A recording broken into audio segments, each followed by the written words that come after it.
The year is 2022, October. The air smells of diesel and dust.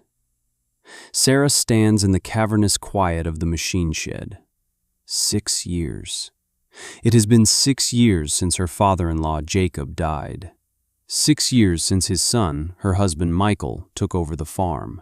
And for 6 years, the old John Deere 9500 combine has sat in this corner.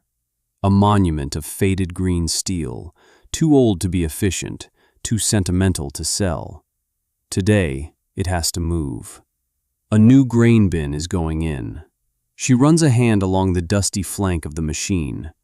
She remembers Jacob on this combine. A quiet man. A man who seemed to be perpetually looking at the horizon, as if waiting for a storm that only he could see. She climbs into the cab. The seat is cracked vinyl. The air is stale with the memory of 1,000 harvest days. She's just checking for anything left behind. An old thermos, a stray wrench. She looks down around the base of the steering column, and that's when she sees it. Not a stray tool, not a forgotten coffee cup, something bolted to the floor plate. Under the dash, almost perfectly hidden, it's a steel box, maybe 12 inches square, painted the same John Deere green. But the paint is fresher, it's not factory, it's been added, and it's locked. There's a heavy-duty padlock on a welded hasp. She tries to jiggle it. It doesn't move. The box is bolted directly to the combine's frame, 4 thick, grim-looking bolts. She calls Michael. He's never seen it, never heard of it. His father never mentioned a box. They call a mechanic, an old-timer named Gus, who worked on Jacob's equipment for 40 years. Gus arrives. He squints at the box. He runs a calloused finger over the welds. "Clean work," he says. "Real clean." He looks at Sarah, then at Michael. "Your dad did this. Nobody else welds like that. It was his signature." Gus gets his tools, a grinder. Sparks fly in the dim light of the shed. The air fills with the smell of hot metal. The padlock gives way. Gus lifts the heavy steel lid. The three of them peer inside. It's not what they expected. No emergency cash, no hidden valuables. It's full of paper. Dozens of small, spiral-bound notebooks, the kind you buy at the hardware store for $1. And beneath them, manila envelopes, each one labeled with a year. 1982, 1983, 1984, all the way to 2015, the year before Jacob died. Michael reaches in and picks up the first notebook. The cover says, Planter Mod 1.0. He opens it. It's filled with his father's handwriting, a tight, precise script, detailed drawings, measurements, calculations for hydraulic pressure and seed depth. Sarah picks up an envelope. 1988 Financials. Inside are neatly folded ledger sheets, columns of numbers, input costs, yields, net profit. She scans the bottom line. She reads the number twice. Then she looks at Michael. "Michael, this can't be right." He takes the sheet. He stares at it. He walks over to the shed door, into the sunlight, as if the light will change the numbers. He compares it to their own farm's performance from the previous year. His father, on this old equipment, with 1/3 of the land they now farm, his net profit in 1988, adjusted for inflation, was nearly double what their own was last year. Gus, the mechanic, is silent. He's looking at the open box, at the meticulous records, at the proof of a secret life.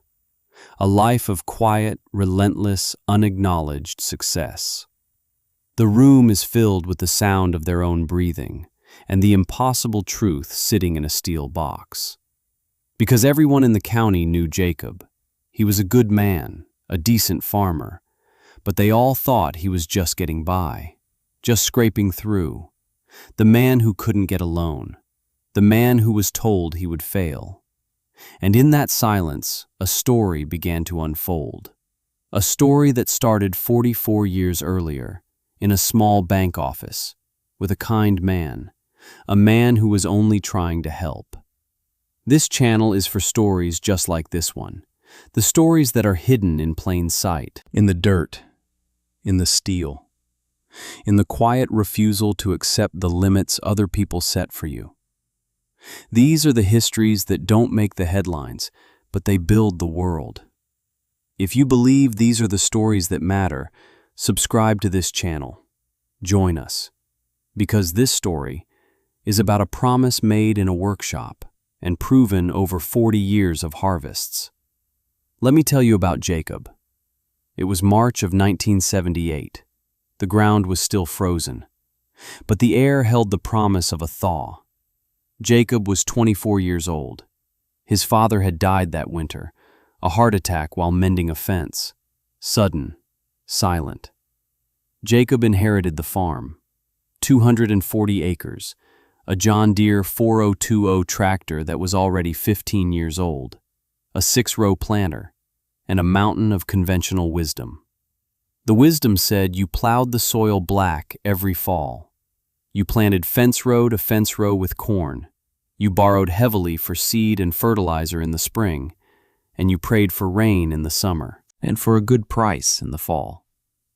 It was a cycle of debt and hope. Jacob had seen his father live it. He had seen the worry in his eyes, the way he held the letters from the bank. Jacob had an idea. He'd been reading, not just the farm journals, but older books, things his grandfather had on the shelf, books about crop rotation, about cover crops, about letting the soil rest. He had an idea for a system, a way to farm that used less, fewer chemicals, less fuel, less debt. It was called no-till. The idea was simple.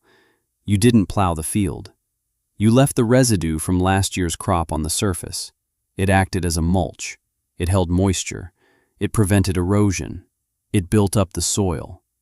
But it required a special kind of planter, one that could slice through the tough residue and place the seed in the soil, all in one pass.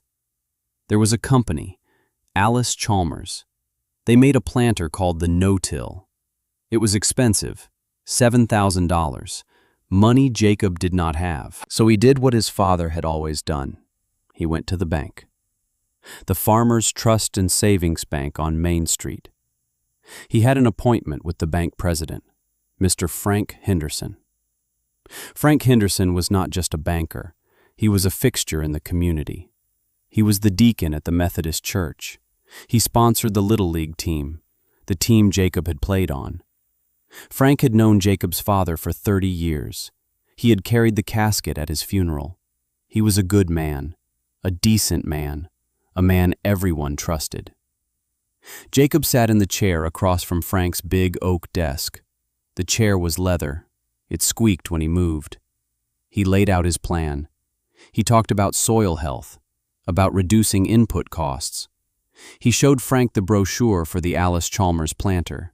He had the numbers worked out, the cost of the loan, the projected savings, the break-even point. He spoke for 10 minutes.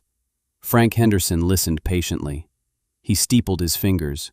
He nodded in all the right places. When Jacob was finished, the room was quiet. Frank leaned forward. He looked at Jacob with genuine sympathy, with a kindness that was disarming. "Jacob," he said. His voice was soft. "I knew your father a long time. He was a good farmer, a smart farmer, and he farmed the way his father farmed, the way that works. This no-till business, I've heard of it. It's a fantasy for university professors, son. It's not for real-world farmers in this county." Frank picked up Jacob's papers. He tapped them on the desk.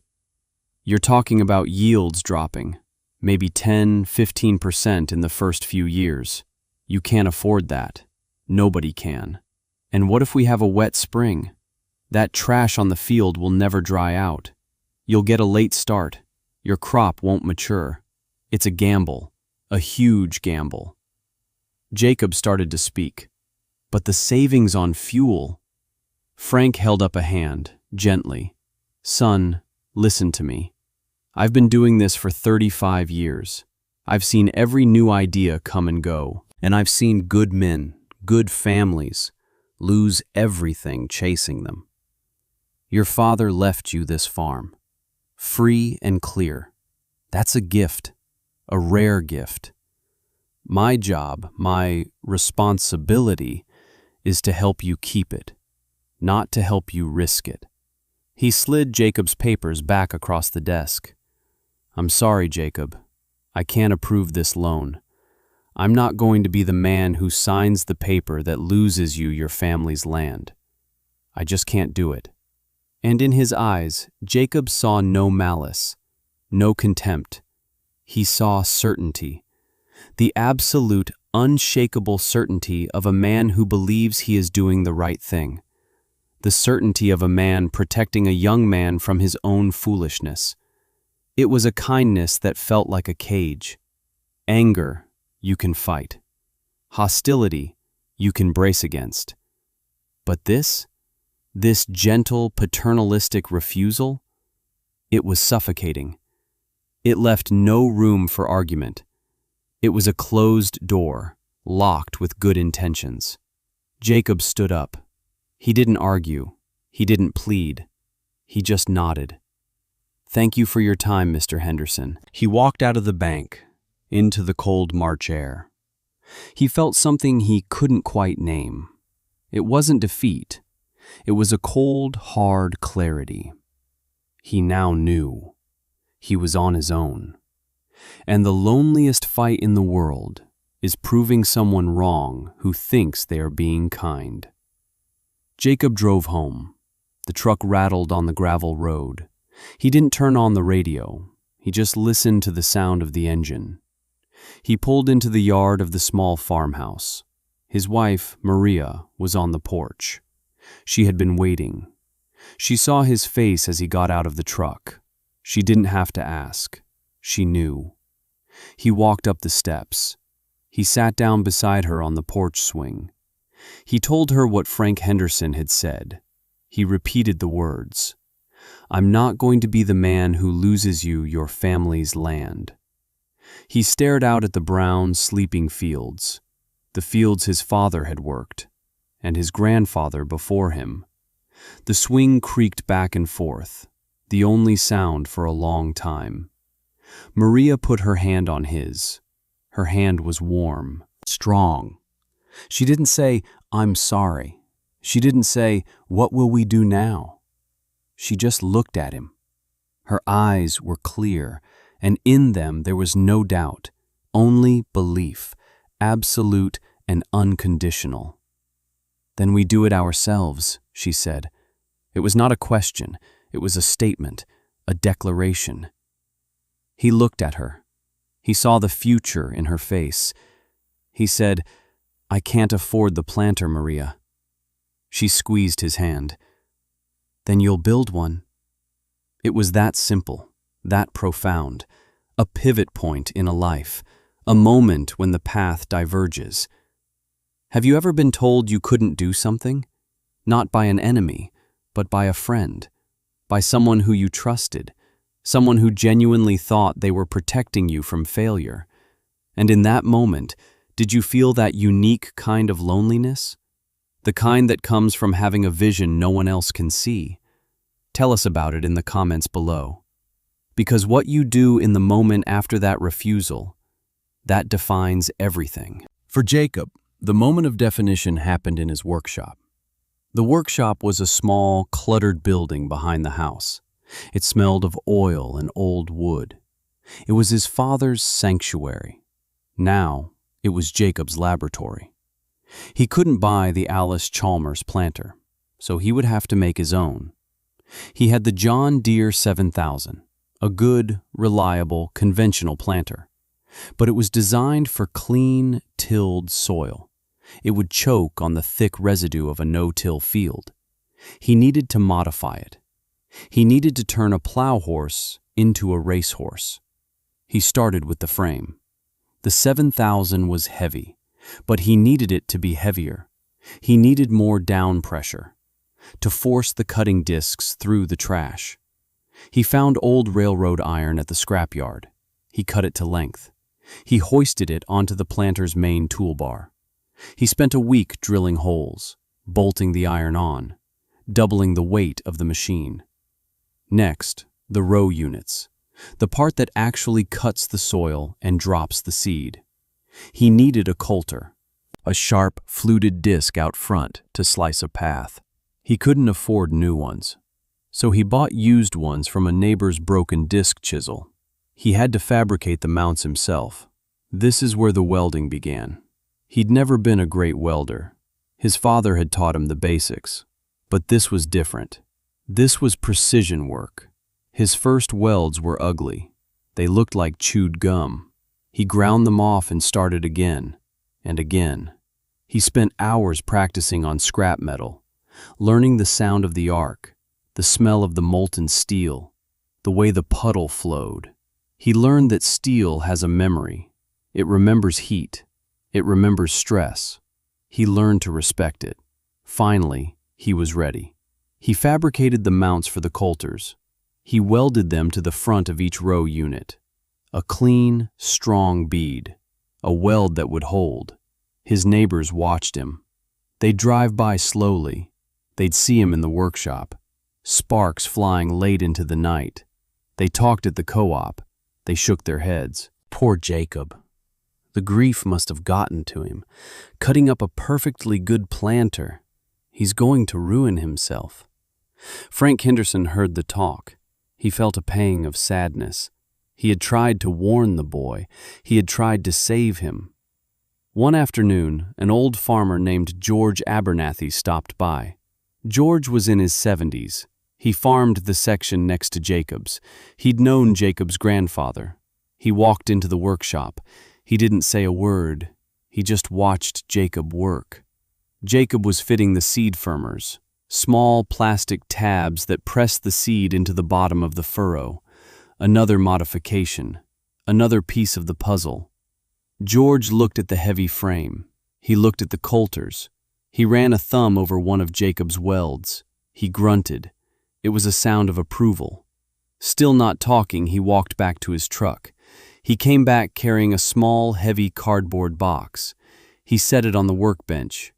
"Thought you could use these," he said, and then he left. Jacob opened the box. Inside were 6 brand new disc openers, the double discs that form the seed trench. They were the most expensive wear part on a planter, and they were brand new. There was no note, no expectation of payment, just a box on a workbench, a silent vote of confidence, an old man's faith in a young man's vision. That spring, Jacob finished the planter. It was ugly, a Frankenstein's monster of green and rust and raw steel. He painted the new parts John Deere green, but it didn't quite match. It looked patched together, because it was. It was a machine built not with money, but with ingenuity and a stubborn refusal to quit. He hitched it to the 4020 tractor. He drove it out to the first field, a field of corn stubble from the year before. His neighbors were planting in their clean black fields. Jacob's field looked messy, unkempt. He took a deep breath. He put the planter in the ground, and he started to drive. The steel remembers. That's what he thought. This machine, this collection of parts. It would remember the workshop. It would remember the sparks. It would remember the doubt it was built to overcome. And so began the next chapter. The quiet years. The years of work. Let me tell you about the next 30 years. Because this is where the story becomes more than just one man and his farm. This is where a quiet rebellion starts to change the landscape. The first few years were hard, just as Frank Henderson predicted. Jacob's yields were lower. The corn was not as tall as his neighbors. The soybeans were not as thick. The talk at the diner continued. "Told you so." That's what they said. not to his face, but he heard it. He felt it in the way they looked at his fields. Frank Henderson drove by the farm on his way home from the bank each day. He saw the struggling crops. He felt a sad sense of vindication. He had been right. He had protected the bank's money, and he had tried to protect Jacob. But what Frank didn't see, what none of them saw, were the ledger books. The little spiral notebooks Jacob kept. He kept them in the house then, on the kitchen table. Every Sunday night, he and Maria would do the books. Year 1, 1979. Corn yield, 110 bushels per acre. His neighbor, with his conventional system, 130 bushels, a clear loss. But then came the other side of the ledger, input costs. Jacob made only one pass with the planter. His neighbor made 5. Plowing, disking, cultivating. Jacob's fuel bill was a fraction of his neighbor's. Jacob used 30% less fertilizer. The cover crops were fixing nitrogen in the soil. He used almost no herbicides. The thick residue from the old crop choked out the weeds. When all the numbers were tallied, the final number, net profit per acre, Jacob, $98. His neighbor, $75. He had made less corn, but he had made more money. And that was the secret, the thing nobody understood. They were all watching the wrong metric. They were chasing yields. Jacob was chasing profit, and he was doing it without the bank, without debt. The expansion began slowly, quietly. 1982. A neighboring farm, 80 acres, came up for sale. The farmer was retiring. He'd been a conventional farmer. He was deep in debt to Frank Henderson's bank. The bank was forcing the sale. Jacob went to see the farmer. He made him an offer. He paid the farmer's price, in full, with money he had saved. Cash. Frank Henderson was surprised when the check cleared. He wondered where Jacob had gotten the money. He assumed it was an inheritance from a distant relative. It was the only explanation that made sense. 1985. The beginning of the farm crisis. Commodity prices collapsed. Interest rates soared. Farmers who were leveraged with debt were being wiped out. It was a brutal, heartbreaking time in rural America. Frank Henderson's bank was in trouble. He had dozens of loans out to farmers who couldn't pay. He was foreclosing on families he'd known his whole life. The stress was aging him. One day, Jacob walked into the bank. He didn't say a word about the loan he'd been refused 7 years earlier. He walked up to the teller. He made a deposit, $50,000, cash. The teller, a young woman new to the town, had to call Frank out of his office to approve the transaction. Frank saw Jacob standing there. He saw the deposit slip. He felt a strange mix of confusion and something else. Respect. 1988. Another 120 acres went up for auction. A foreclosure. Jacob was there. He didn't say much. He just stood at the back. When the bidding started, he made his bid. And then another. He bought the farm. Paid for it that day. Cash. He now farmed 440 acres. He was still using the old 4020 tractor, and the planter he had built in his workshop, though it was now on version 4.0, with better coulters and improved seed firmers. Every winter he would tinker, he would refine, he would improve. He filled the notebooks with his findings. 1990. Frank Henderson is driving home. It's a dry summer. A drought. The corn in most fields is yellow and stunted. The leaves are curled up, trying to save moisture. Then he passes Jacob's land. The corn is green. It's not thriving, but it's surviving. The thick layer of residue on the soil has held the winter moisture, like a sponge, while his neighbor's bare soil baked in the sun. Frank pulls over to the side of the road. He gets out of his car. He looks at Jacob's field, then at the neighbor's field. Green on one side of the fence, yellow on the other. And for the first time, a seed of doubt begins to sprout in Frank Henderson's mind. A nagging question. What if I was wrong? 1995. Jacob buys another 200 acres. Cash. 2001. He buys the farm of George Abernathy, the old man who had given him the disc openers. George had passed away. His kids didn't want to farm. They sold it to Jacob because, they said, George would have wanted him to have it. Cash. By 2005, Jacob was farming over 1,000 acres. He had a newer tractor now, a bigger combine, the John Deere 9500. But he still used the planter he had built. It was his secret weapon, and over the years, he had built that other secret weapon, the steel box. He had it fabricated at a local shop. He bolted it to the floor of his new combine himself, and in it he kept the notebooks, the ledgers, the proof, not to show anyone, but for himself. A private record of a public battle no one knew he was fighting.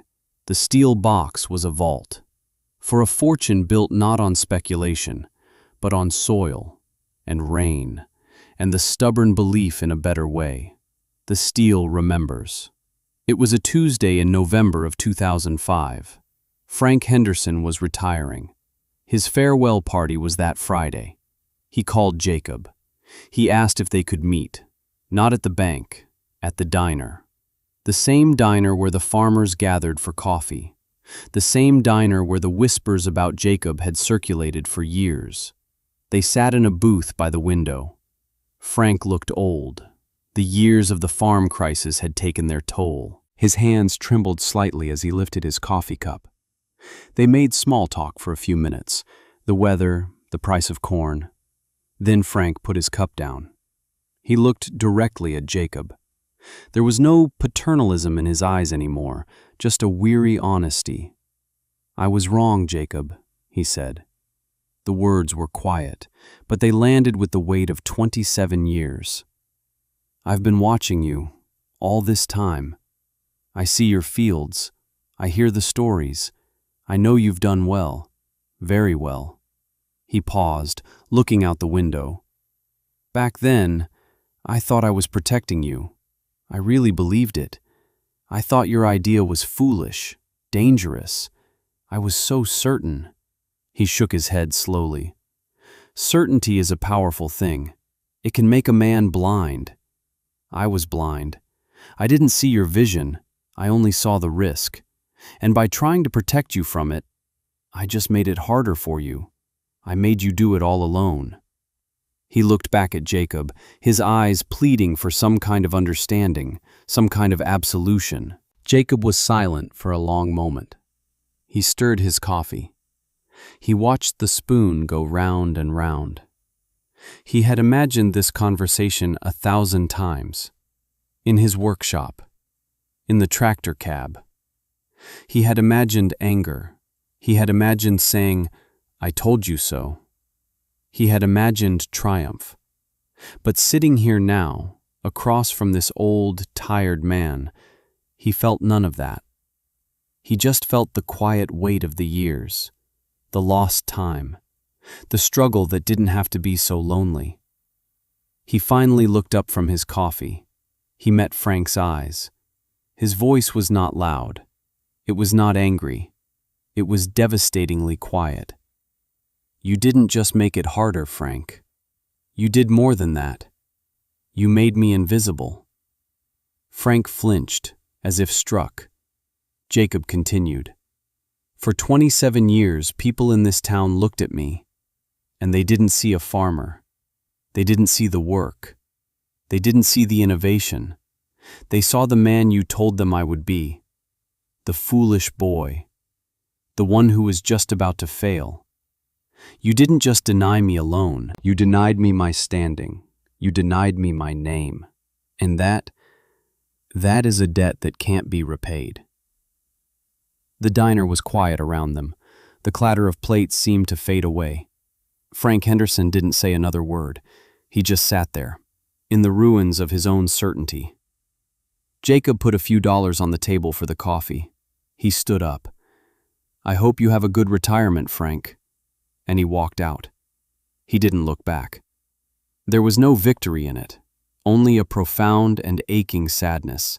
For the man he was, and the man he might have been, had just one person in a position of power believed him. Jacob died in the fall of 2016. A stroke, quick, like his father. He was in the field, harvesting soybeans in the 9,500 combine. He was found by his son, Michael. He left the farm to Michael and his wife, Sarah. Nearly 2,000 acres, all of it paid for, no debt. But he left them something else too, a misunderstanding. Because Jacob never bragged, he never talked about his system. He never showed anyone the ledgers. He just did the work. So his own son believed the story the town believed, that his dad was a good farmer but a bit eccentric, that he was lucky, that he was frugal. They didn't understand the genius behind it. So, when Michael and Sarah took over, they did what seemed logical. They modernized. They went to the bank, a new bank president now. They got a large operating loan. They bought a brand new 16-row high-speed planter. They bought the latest seed genetics, the most powerful chemicals. They started farming the way all their neighbors farmed, the conventional way, the way Frank Henderson would have approved of. And they started to struggle. Their input costs skyrocketed. They were chasing yields just like everyone else, and they were trapped in the same cycle of debt and hope that Jacob had spent his life escaping. They loved the farm, but it was a battle, every year. They thought Jacob must have been a magician, or just incredibly thrifty. They couldn't make the numbers work the way they thought he had. They were slowly, quietly, going broke. And then came that October day in 2022. The day Sarah decided to move the old combine. The day she found the steel box.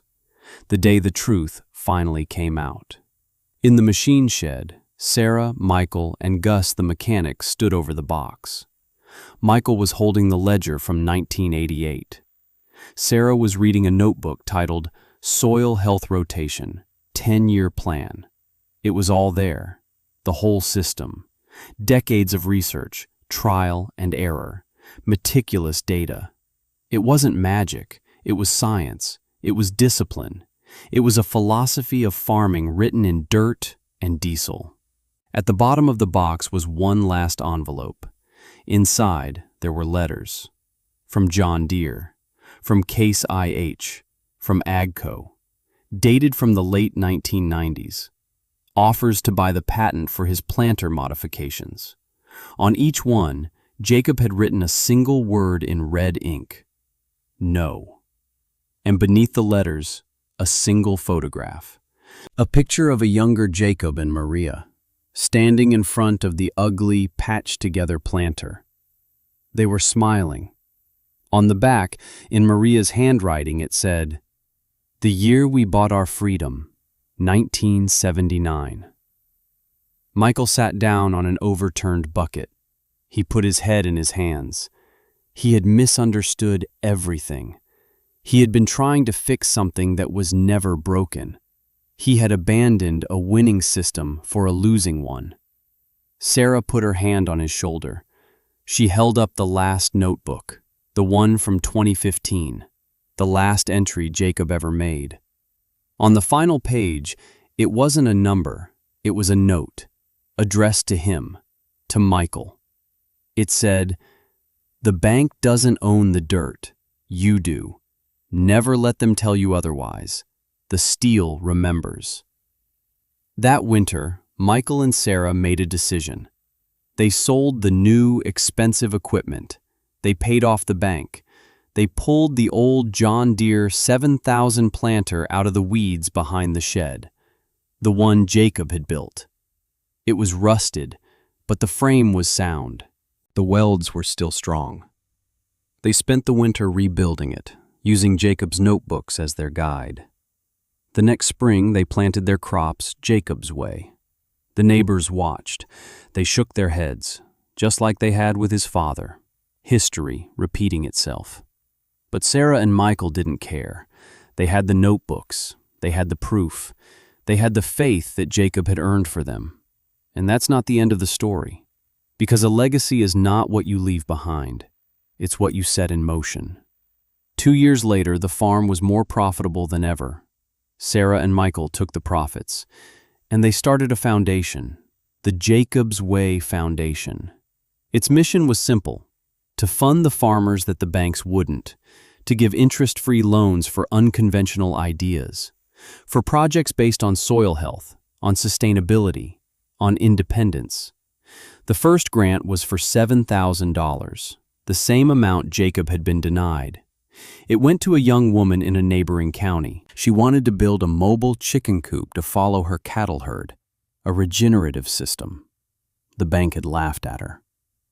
The Jacob's Way Foundation wrote her the check. Today, there are dozens of Jacob's farmers all over the state. They are the outsiders, the innovators, the ones who see a different way. The physical artifact of this story isn't just the steel box, which now sits on the mantel in Sarah and Michael's living room. It's the fields. Green fields in a dry summer. Rich, dark soil teeming with life. A landscape changed by one man's quiet refusal to be told what was possible. His legacy is not in the money he made. It's in the freedom he created. For his family. And for a generation of farmers who came after him.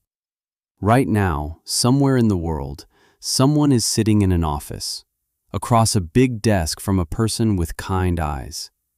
And they are being told, for their own good, that they can't, that their idea is foolish, that their dream is a risk. They are being protected from their own potential. The story of Jacob is a reminder that the most dangerous limitations are the ones delivered with a gentle hand, and that the most powerful response is not to argue, but to go home, to the workshop, to the garage, to the blank page, and to start building, to do the work, quietly, relentlessly, for as long as it takes, because the world is not changed by the people who give speeches.